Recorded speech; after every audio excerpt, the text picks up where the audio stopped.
At dito nga, patalon-talon si Boy Hanot dito. Kung ano-ano ang ginagawa. Oh, tingnan mo, parang palakang bukid. Ayan.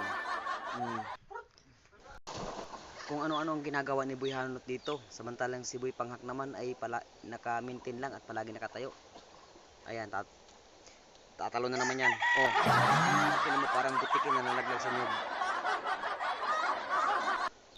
Tapos, ayan, nakaisip na naman yan. Tatalon na naman yan maya.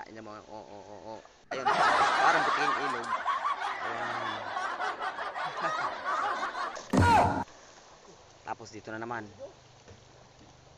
Aakit na naman yan maya. Aakit na naman yan si Boy Hanot. Ayan. Kung ano-anong ginagawa ni Boy Hanot yan. Tatalon na naman yan. Oh, tinan mo. Parang butiking ilog. Ayan. Parang palaka. Ayan.